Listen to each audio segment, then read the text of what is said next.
Art to me has always been an outlet.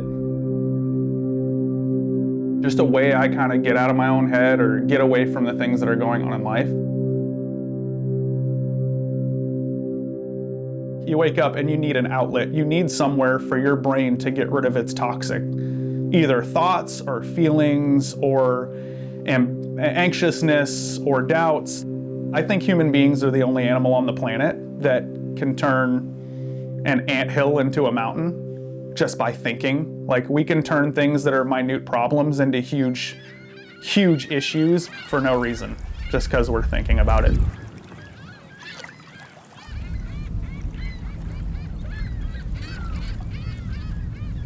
I got a filet mignon. Damn, that's bougie. Yeah.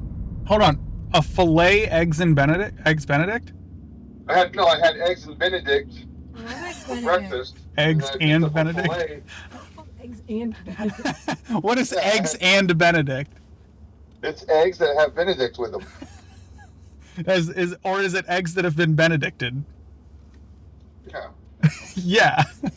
With crab cakes. Yeah, so I had that, and then I got my filet at Walmart. I was getting French fries. And No, not this. Please, no. it's like, do you want French fries? No. What did you win? I will get you your own French fries. I don't want French fries. I don't want any French fries. Okay, fine. Yeah, Are you sure you don't want fries? I'm at the window. No, I don't want fries. Okay. As soon as I get my fries, she eats half my fries.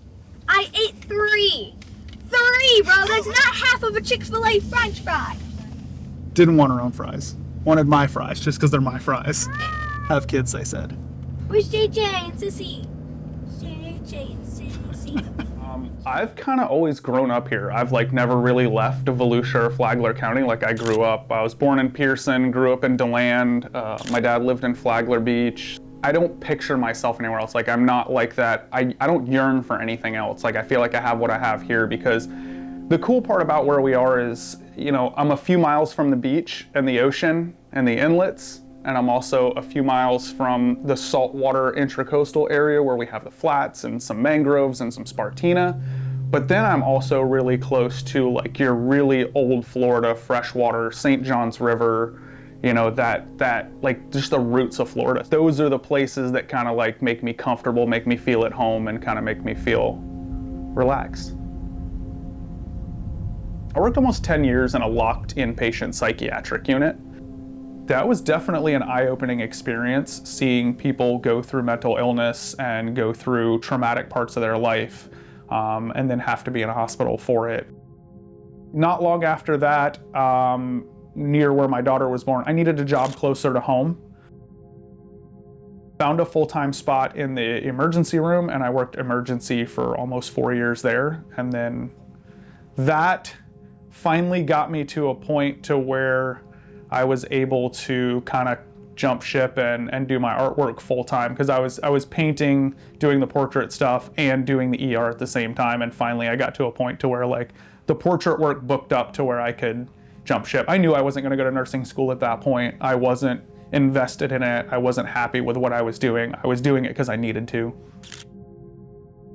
2018, I think, is when I went full time doing my artwork, doing portrait work. And then for the next year, into 2020, 2021 is when I started throttling down on portrait work, just because I had done so many. I did over 60 pieces in 2020, and I was I'm still painting on flat canvas. And that was one of those, revelation moments where I was I want to be more creative. The 3D pieces led to the coasters led to the rod racks led to the wine racks. The wine racks kind of led into doing more 3D pieces and expanding on that. And then somewhere in that area, right around that Christmas time, 2022, is when I did the first few bags. And then that whole transition happened. That was a really good client of mine who supported my work. He gets a painting from me every year. So the cool thing is I've been to his house. He's stayed here. We fished together. He has my only 3D artwork coffee table.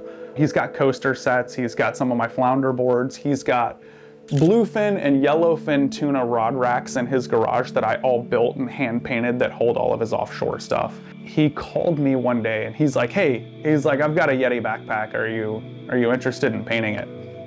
And I was like, nothing's gonna stick to it. It doesn't work, you know? He's like, well, will you just paint it for me and I'll have it as like a mantelpiece? And I was like, sure. So he brought it to me and I sat on it. So I painted, the first one was his, it was striped bass, it was on a backpack. I tried what I thought would work on it, you know, like some artist medium, prep it, do that, you know. I painted the striped bass on it, had like a bait ball and all this stuff. It was really cool looking. And then I remember like, I really enjoyed it and it was like sticking kind of, not well, but it was there. And I was like, I think I want to do this again. So I immediately ran to Ace Hardware and I bought 2 more Yeti bags on like Christmas Eve. And so Christmas Eve day and Christmas Day, I painted a redfish bag and a tarpon bag. And they were, like the tarpon bag was gorgeous. And it was one of those moments where I was like, I surprised myself. Like I was impressed with what I painted. Like I was like, man, this is awesome. And then disaster struck. I was like, well, maybe I can sell these. And I sold the tarpon bag to a local guy here in town. And before I delivered it to him, it started chipping like quick. And I was like, so I go out to the garage and I'm looking at it and I'm touching it. And it's like, you could touch it and it would start flaking. And then I took the air compressor and you blow on it and the entire painting just shattered and came off the bag. So I called him back, I gave him a refund and I was like, hey, this doesn't work. And then I called my other client back and I was like, hey, I don't think this is gonna work. I was like, I don't know what to do with it. And he was like, you know what, man? He's like, you can figure it out, you can do it. And he kind of pushed me. He's like, go test some stuff out and try some stuff out. So I started testing out different stuff. I stopped for a little bit and I was like, I'm gonna come home, I'm gonna pray about this, and I'm gonna take this out of my hands. I started researching this stuff that I wanted to use that I thought would work. The next day I go out, I drive to the place, I go in to get it, and the stuff I wanted to buy in the spot I thought it was gonna be was out of stock. Well, there was a very similar product next to it, and I was like, well, I'm here, I'm gonna try this. And when I tell you, if the stuff I was looking for was on the shelf, if I would have bought it and come home and it didn't work, I probably would have stopped doing the bags. The product that I bought worked. It stuck to the bags, and I remember painting it on the bag and getting it solid, and then I grabbed the bag, and it was one of the tote bag, the Camino bags, and I grabbed it and I squished it with the stuff on it before I even painted it, and I was like, it didn't flake, it didn't crunch, it didn't come off, and I was like, this is possible, like I can do this. And I did the first redfish bag painting on that, was all these redfish tails, and I could grab it and scrunch it and squeeze it, and I was like, man, this worked. Right after that is it just like, it ignited. I 100% attribute that to me anchoring myself to an established brand. The hunting and fishing community, that's the people, the outdoorsy people, the people I'm already building relationships with anyway. So it made sense to anchor myself to them and continue. Because people ask all the time, well, you know, why don't you paint other brands' bags and this and that? And it's like, the first reason is that's where I started and that's what people asked for. The second reason is by the time Yeti saw what I was doing, they kind of started out of the gate being super supportive. And they were like, it's really cool what you're doing, we like it, keep it up, what can we do to help you? And they've stood behind me the whole time. They've gotten me, you know, live painting events at Bass Pro, they've gotten me live painting events at their stores, you know, and it's like, it's cool to have something that big behind you supporting you.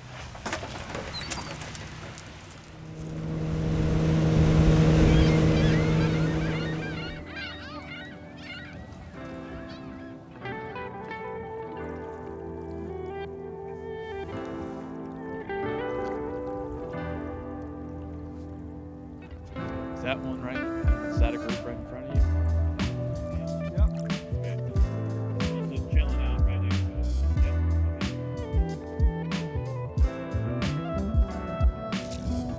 Okay. No way. He ate! Come on in, come on in, come on in. There we go. Let's go.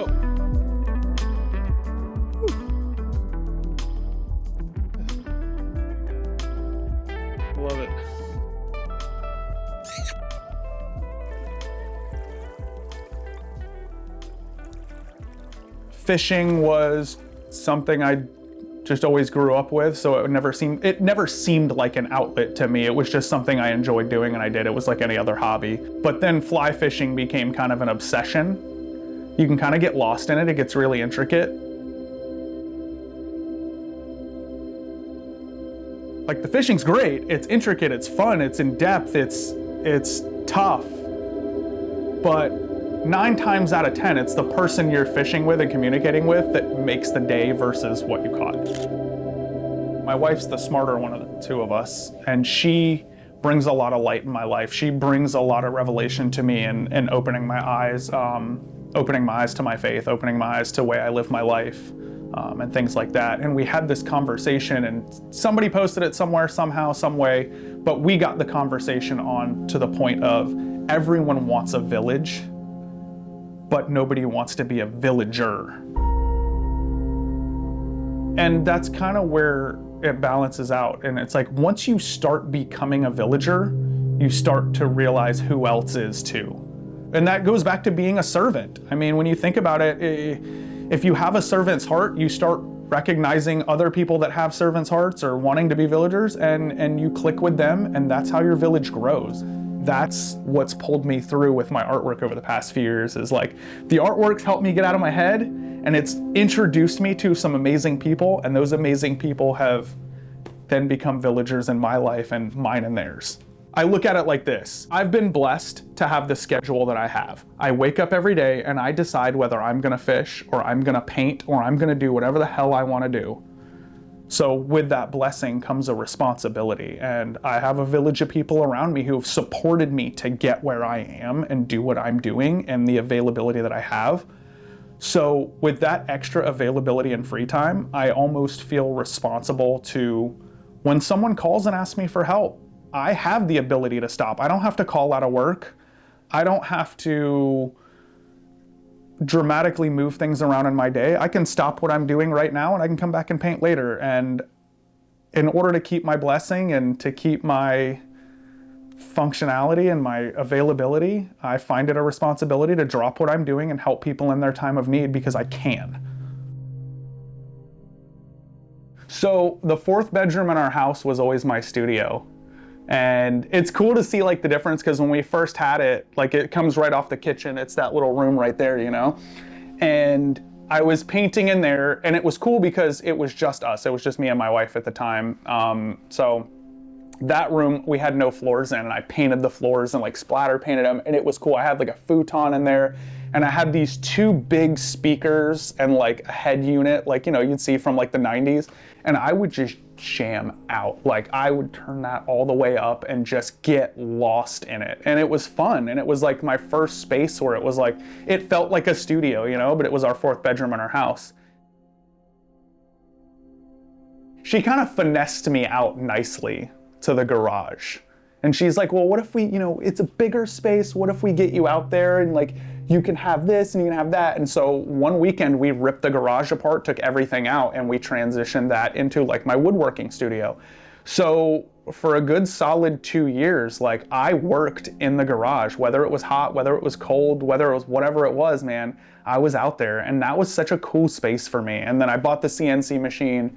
And the only thing that took me out of the garage and brought me back into the house was the bags. I couldn't paint them in the garage. There was too much dust. So I started painting in the living room, like in the house, you know, in like our little den area.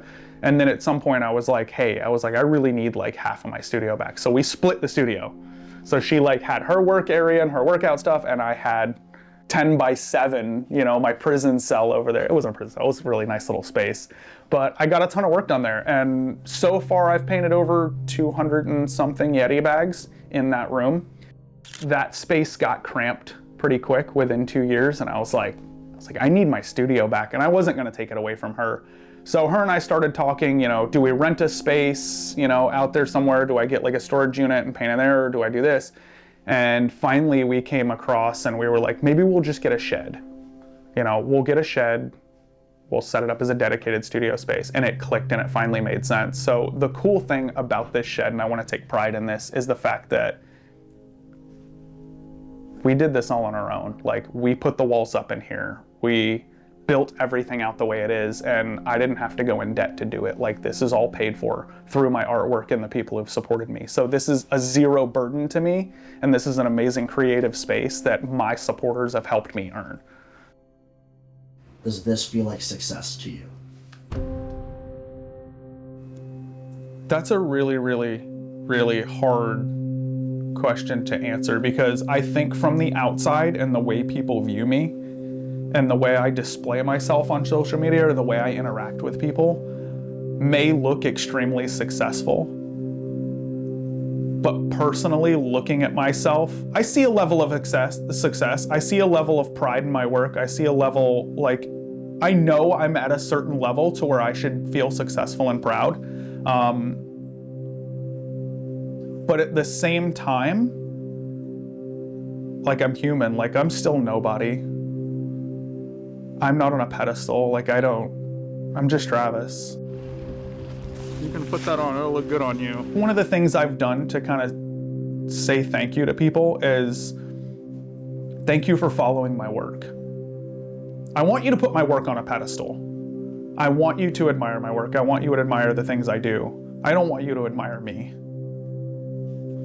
It's not me, it's my work. So thanks for following my work. Thanks for supporting it. But I don't ever want to be like, he's successful. I don't want that. I want to just build personal relationships with people and spend time with people I enjoy spending time with, based on my interactions with them, not based on who they think I am.